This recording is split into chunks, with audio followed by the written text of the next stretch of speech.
November 17. Assessment Day 3. Personal Log, FOB Hallcrest. 2,341 hours. I handed her the clipboard myself. I want to be precise about that, because I have spent 8 months being precise about everything except that one fact. The after-action reports don't mention it.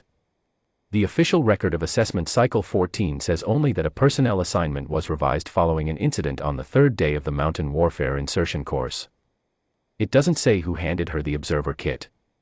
It doesn't say who clipped the red tag to the D-ring on her plate carrier while she stood still and let him do it. That was me. She'd arrived at Hallcrest on day 1 with her transit paperwork and a duffel that weighed more than regulation, the way every serious operator's kit is always heavier than it should be on paper. The course director, a colonel named Grady, had requested a 12-man Ranger assessment element from 3 different battalions. We were the teeth of the thing. She was listed on the manifest as a training observer and documentation specialist, there to evaluate the course design, not to run it. That's how Grady had read it, and I had no reason to read it differently. The briefing on day 3 was at 0400, the granite walls of the FOB still radiating cold from the night. Hallcrest sits at 9,400 feet, and in November it behaves like a place that has decided, once and for all, to be unfriendly.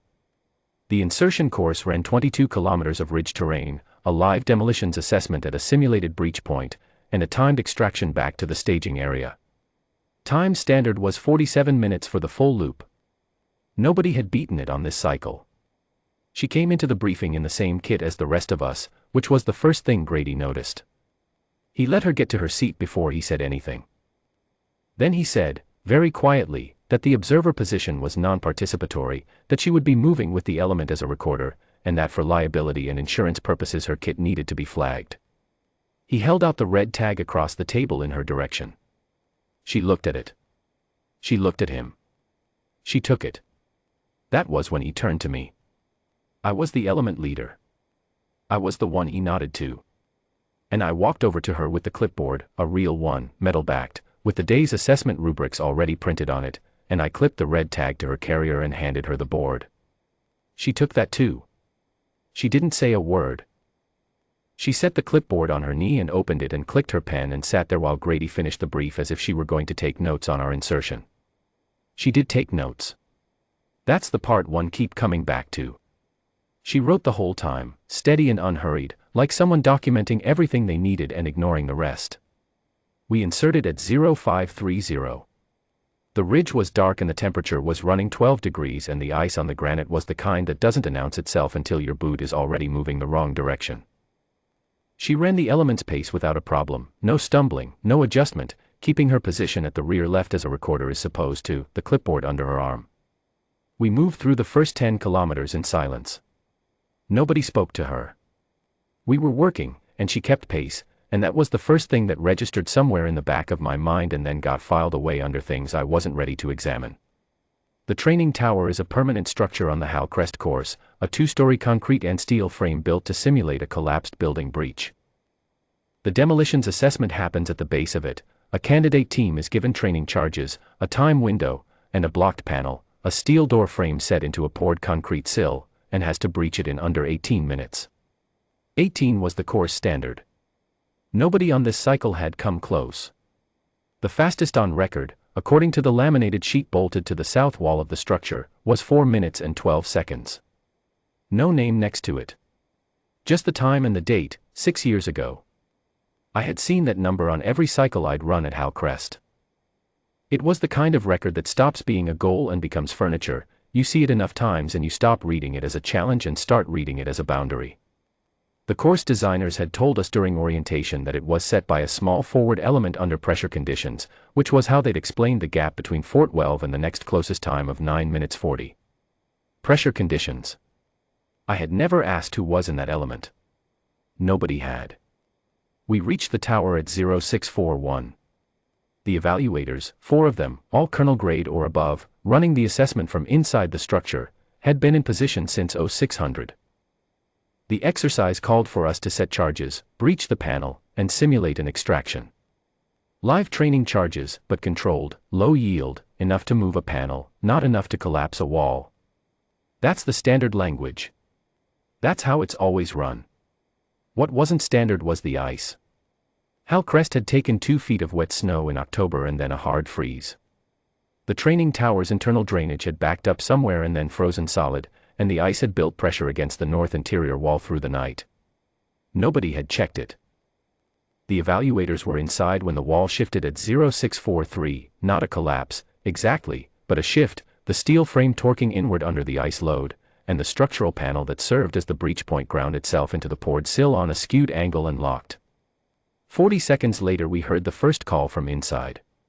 Controlled, professional, no panic in it, but specific. The panel was blocking egress. The north wall was still under pressure. The temperature inside was dropping. The evaluators were not in immediate danger of dying. The structure was still standing. But the panel was jammed against a skew of 3 or 4 degrees off its frame, which meant it had become, functionally, a wall. It weighed somewhere over 800 pounds. The space inside was now sealed on the north side by a twisted steel panel and on the south side by a wall with active ice pressure behind it, and sealed above by a ceiling that nobody had tested since the drainage failed. Grady came on the radio from the staging area. He ordered us to begin manual extraction, standard procedure, 2 men on the panel, breach by force. 4 of us tried. Then 6. The panel didn't move.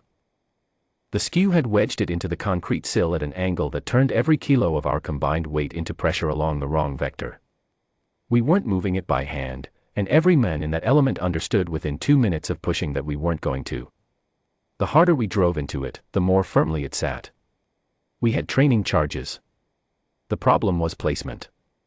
A standard breach of that panel in a straight set position required a specific charge geometry, 2 linear charges on the hinge side, 1 on the latch side, a precise delay sequence.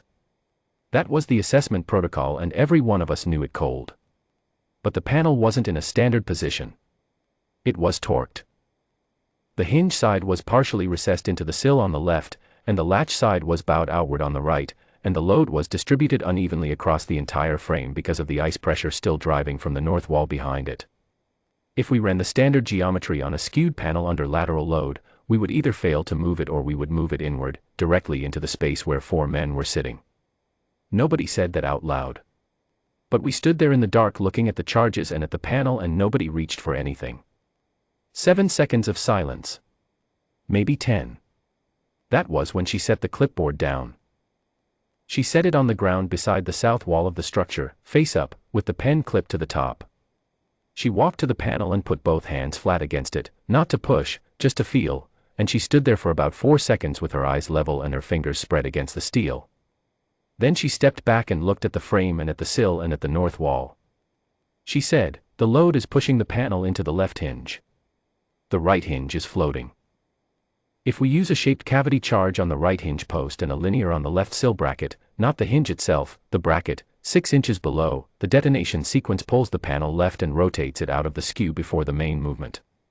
Nobody said anything. She said, "I need a number 3 shaped charge, 2 linear strips, and a 15-second delay between the cavity and the linear." Corporal Dietz looked at me. I looked at the panel. I looked at her hands, still settled at her sides, completely still. I looked at the clock on my wrist. I said, "Do it." She was not slow. That is the thing I need to be clear about, because the word that comes to mind when I try to describe it is calm, and calm can sound like slow when it isn't. She moved the way a person moves when they have done something many times and are doing it again, efficiently, without wasted motion, with a quality of attention that made the rest of us step back without being told. She placed the shaped charge on the right hinge post at an angle I would not have chosen, seated it against the steel by hand, ran the wire. She placed the first linear strip on the left sill bracket at precisely the location she had named, 6 inches below the hinge, not on it, and then the second along the panel's leading edge to manage the rotation on egress. She checked her work once, running her fingers over each placement without looking at them, the way a person reads a page they've already memorized. She said, "Clear left." We cleared. The shaped charge went first. The sound it made was not what I expected, sharper, more directed, less concussive, like the difference between a door being slammed and a door being opened with purpose. The panel moved left and I saw the skew shift. Felt it in my sternum before I heard the result. Then the linear charges went, 15 seconds later, exactly as she had said, and the panel rotated out of the frame clean and fell away from the structure without touching the interior space. 4 minutes and 11 seconds from the moment she set down the clipboard. 1 second faster than the laminated record on the south wall. The evaluators came out on their own. All 4 of them, upright, no assistance. The temperature inside had dropped to 4 degrees. They were cold, but they were intact and they were moving. Grady was at the after-action briefing at 1400. He had the course record sheet in front of him and he had a personnel folder that one of the evaluators, a general grade officer who had apparently recognized something in the way she set the shaped charge, had requested from the course records office before he'd even fully thawed. The folder was sealed. The seal had been broken by the time Grady sat down. He read for a long time. The room was quiet in the specific way rooms get quiet when the person with the authority is the one being corrected. I watched his face go through it. The confirmed operations log, 11 entries, all combat, all demolitions primary, across 2 deployments and a range of theaters. The breach records from the prior assessment cycles. And then the Hal Crest course record entry, which had no name next to the time because the name had been sealed along with the rest of the file, 6 years ago, after a personnel dispute that had since been resolved in her favor. Fully resolved. Every finding reversed. 4 minutes and 12 seconds. Same course. Same panel. Same tower. He closed the folder. He reached across the table and picked up the clipboard, her clipboard, the one I had handed her at 4 in the morning while she sat still and let me clip the red tag to her carrier, and he set it face down in front of her on the table. He didn't say anything. He placed it there deliberately, face down, and left his hand on it for a moment, and then he took his hand away and sat back. The room held that. She didn't touch the clipboard. She didn't look at it. She looked at him the way she had looked at the panel before she placed the charges, not with anger, not with satisfaction, with the steady attention of someone who has already taken the measure of what is in front of them. Then she opened her notepad and made a notation and capped her pen, and Grady called the briefing to order, and it continued. In every assessment log I have written since that November, I put the team leader's name on the first line. Not their rank. Not their billet designation. Their name. It takes 3 seconds and it has never once been the wrong call.